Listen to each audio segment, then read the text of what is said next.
OJ Simpson recently died of prostate cancer at age 76. While there's been a lot written about the news coverage of his trial and his life, there's one aspect of that coverage that shows just how far we've come in the news business. Welcome to Newspeak, I'm Holly Kellum. It's been called the trial of the century, and for good reason. It had all the ingredients of a Hollywood blockbuster: celebrity, fame, money, romance, murder, a car chase, and news cameras able to capture almost all of it. There's been a lot of scrutiny of the coverage of OJ Simpson's trials and his life, and I'm not going to rehash all of it, but there's one case of news judgment, or as some would argue, misjudgment, that I think is worth looking back at because it shows just how much the standards in the news industry have changed.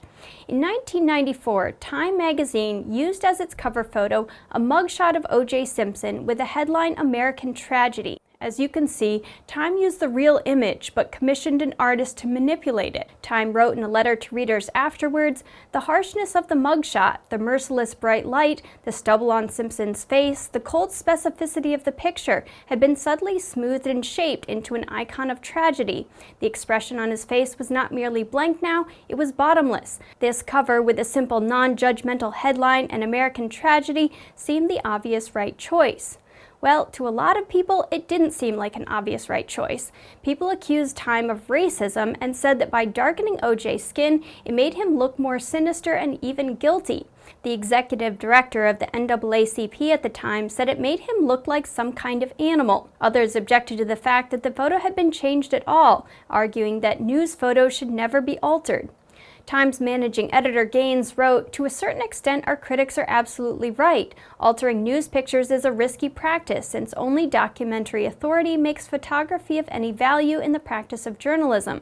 On the other hand, photojournalism has never been able to claim the transparent neutrality attributed to it. Photographers choose angles and editors choose pictures to make points. After all, should President Clinton be smiling this week or frowning? And every major news outlet routinely crops and retouches photos to eliminate minor extraneous elements, so long as the essential meaning of the picture is left intact. Our critics felt that Matt Mahurin's work changed the picture fundamentally. I felt it lifted a common police mugshot to the level of art, with no sacrifice to truth. Reasonable people may disagree about that. If there was anything wrong with the cover, in my view, it was that it was not immediately apparent that this was a photo illustration rather than an unaltered photograph. To know that, a reader had to turn to our contents page or see the original mugshot on the opening page of the story. But making that distinction clear will not end the debate over the manipulation of photographs, nor should it. No single set of rules will ever cover all possible cases. It will remain, as it always has been, a matter of subjective judgment. Now, Time magazine is a news organization, and news organizations should be in the business of gathering and reporting things as accurately as possible. But like all news companies, it's also a business, and the dramatization of news to make it sell is a constant temptation. Especially for younger generations who have had their brains addled by the infinity loops of endless entertainment on social media, straight news can seem boring by comparison. This has led news companies to turn to what I call the Hollywoodification of news to get more eyeballs. Instead of just straight news, reporters tell stories that steal techniques from film school to make a story more interesting.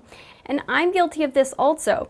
YouTube's algorithm rewards creators for catching your attention with a catchy thumbnail, then keeping you watching for the entire video. To do that, I have to make sure you're engaged all the way to the end, which means I have to use these same techniques. Now, I'm not saying this makes the glamorization of news okay, it's just an explanation of why it's happened. But the other phenomena I want to discuss is just how much the standard for news photographs has changed.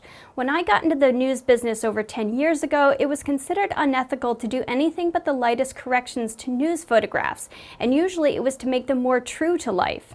The idea was that if journalists start altering photographs, it destroys the audience's trust. After all, if journalists alter the visual evidence of what they saw, which is arguably the most direct evidence the audience has of a story, what else are they changing? Here are just a few news photos from legacy media that ran next to actual news articles this year. Now, you could argue, like the Times managing editor did, that these are clearly illustrations. They're meant to be works of art rather than a depiction of reality. But to me, the larger question is not whether this could be confused with reality, but is it good for the news business that journalists are producing works of art? Now, of course, there's an art to storytelling and an art to taking photographs. There are dozens of ways you can show bias without making obvious changes to a photo in post-production.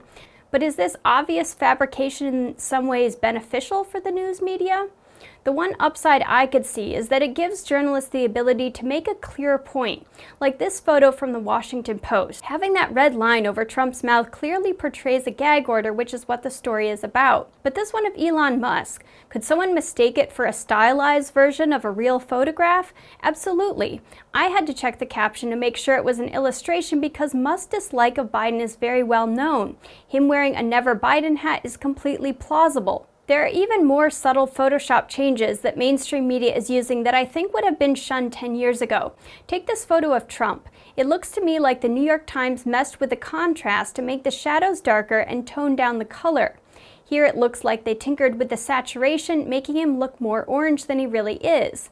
To me, it adds visual interest to the photo, but again, does this make us trust the legacy media less? Now, I'm not saying that the standards for news photographs have changed across the board. The National Press Photographers Association still says in its code of ethics that editing should maintain the integrity of the photographic image's content and context.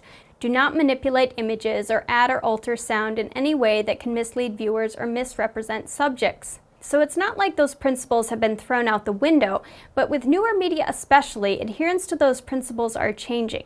So what do you think? Is the media losing our trust by manipulating or even producing works of art instead of straight photos?